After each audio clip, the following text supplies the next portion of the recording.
we didn't play bad, because if you look at turnover, we didn't turn it over, we got rebounded on, we shot over 50%, but it seemed like to me our shot selection was awful. In bad shots, obviously, especially from the perimeter, led to, it seemed like to me, numbers for them, and we tried hard, but when it was 54-53, we didn't have any momentum. And I think Josh got an and one driving it, and after that, we played lights out. But that's a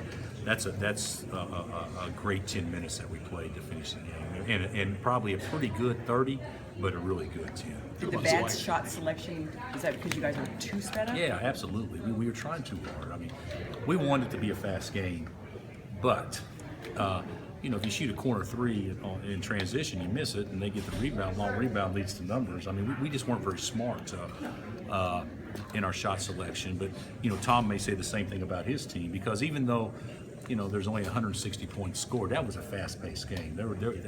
Both teams got up and down the court pretty well. Was this a true NCAA tournament test for you? Yeah, I think so. Yeah, I think so. There's always pressure to perform, but certainly I felt like that our guys played loose for the most part, just too excited.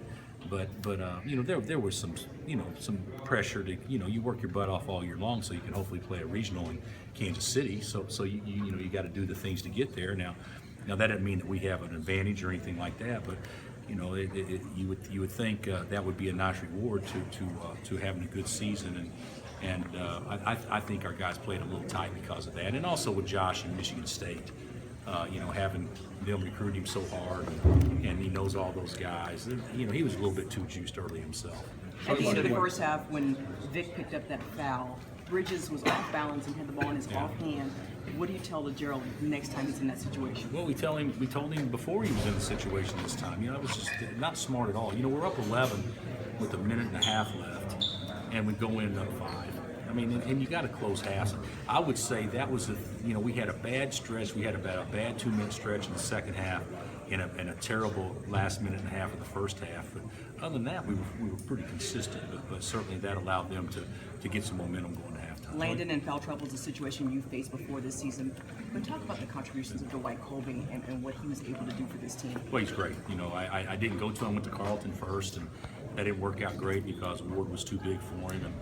And Landon, the great thing about Landon, he did get in foul trouble, but he got in foul trouble after he'd already played 30 minutes because he didn't pick up a couple of fouls until the last, at the 10-minute mark or whatever. So we got a lot of good run with Lando, and he played well.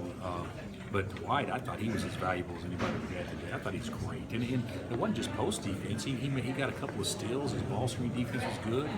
And he was strong down on the offensive end. I thought he was great, and he deserves that because it's been a rough go for him. But his attitude is so good. He's such a great kid, and to see him respond like that, I just know how happy all our guys are. Coach, the last 4, 5,